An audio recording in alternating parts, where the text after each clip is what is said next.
I've been performing to a lot of Australians. Any Aussies in tonight, out of curiosity? Oh, welcome. Yeah, I think you're not alone too. Really, what's this? Aussie, Aussie, Aussie! Oi, oi, oi! You can't help yourselves, can you? Oh, it's just muscles out.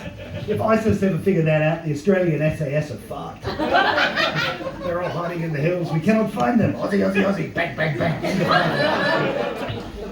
But I've come across recently my favourite Australian phrase of all time. There's a bunch of them, but my favourite one is, mate, I didn't come here to fuck spiders. Fuck animal rights activists going, oh no, you fucked the tarantula. All right, good.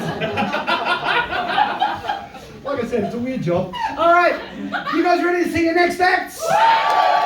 Give it up for Katie Miller.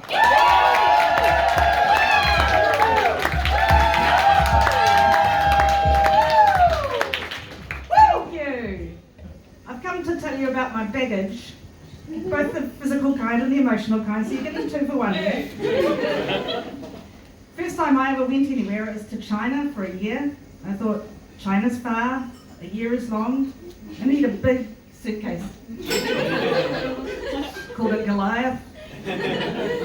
I bought everything that I thought I would need for a year in China: underwear, socks, notebooks, scissors, toiletries, everything that is cheaply available in China. And I never overpacked again. A few weeks ago, I was travelling to Christchurch for 1 day. No overnight trip, just 1 day. So I thought, I'm not going to overpack. I'm going to take my laptop and my phone and my wallet. And I boarded the flight and had a great day of meetings. And that evening, about 8 o'clock, I got back to the airport. And I was trying to check into my flight, and it said on the app that the flight hadn't opened for check-in yet, which I thought was pretty interesting, because it left in about 40 minutes. And I'm probably ADHD, and when I looked very closely at my ticket, I realised it was actually for the following day. Oh, nice. So I booked a room in the airport hotel. When you book a room in the airport hotel at 8:30 at night, the airport hotel knows exactly what has happened. It knows exactly why you need this room, and it charges you accordingly. So I couldn't really do much at the airport hotel. I just sat in the room with my things. It was like that movie, The Martian, you know, the one? Stranded in this place with this array of objects that you have to use for your own survival. I didn't have to grow potatoes in my own shit. But I did learn that you can, in fact, brush your hair with teaspoons. I thought that was good. So I got home and I actually picked something up while I was in Christchurch. It wasn't racism. It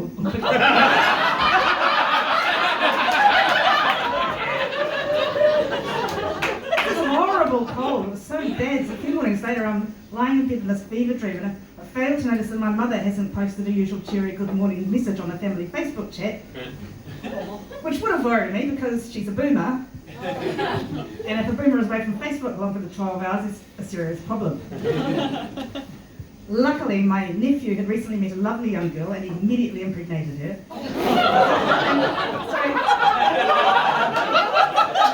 True story.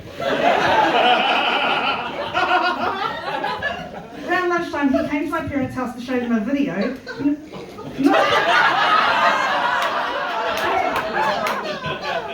It's not Palmerston North.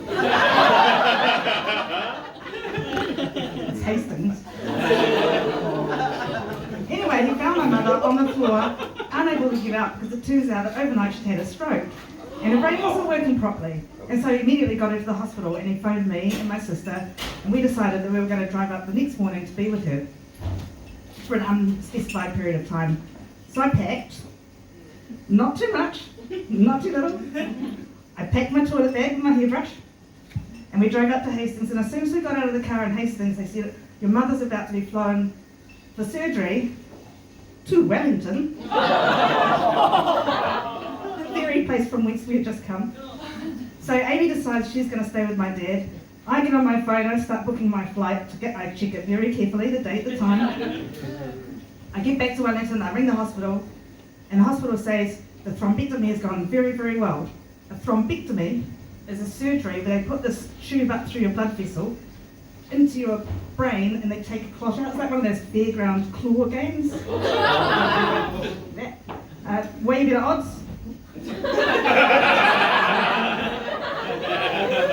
way worse prize. So I get home and I think I'm going to stay in Wellington now. I'm not needed at Hastings anymore, so I unpack my clothes. Which I bought my spare clothes, my wallet, my laptop and all of that. And then I went to sleep and I woke up in the morning and I realised my toilet bag was back in Hastings.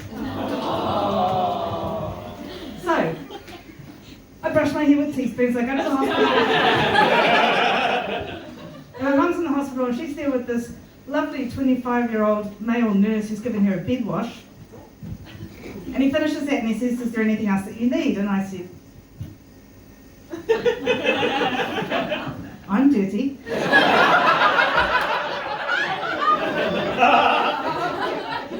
And then it left, and then this nurse came in and she said, "Well, your mother's so well that we're going to fly her back to Napier now." My mum hates flying, so she said to me, "Would you come with me?" So I said, "I'll try," and I asked the nurse if it was possible, and she said she didn't know. But 2 hours later she came back and she said, "How much do you weigh?" And I thought, well, this is a bit rude. I mean, I know I've put on a few kilos, but I'm pretty sure it's menopause and nothing that I've done wrong. And she said, no, it's for the passenger manifest, not for your sense of self-worth. And I was like, oh, stupid. So I get on the flight and there's these two pilots in their mid-20s, lovely pilots with lovely pilot moustaches. This is all going very well, for this, I'm not joining the Michael Clyde cop here. This is very small plane. My mum's right there. But we're flying to Napier, and then I realised that I have become separated from all of my clothing, except for what I'm wearing. But it's fine because I'm about to be reunited with my toilet bag. So at least I don't have to brush my hair with teaspoons anymore. Mum's fine. The baby's fine. I'm fine. But I think I might have lost the teaspoons.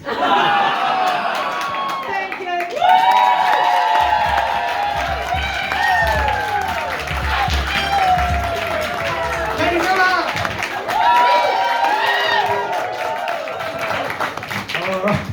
You guys are great. You swing between being comedy crowd and pantomime.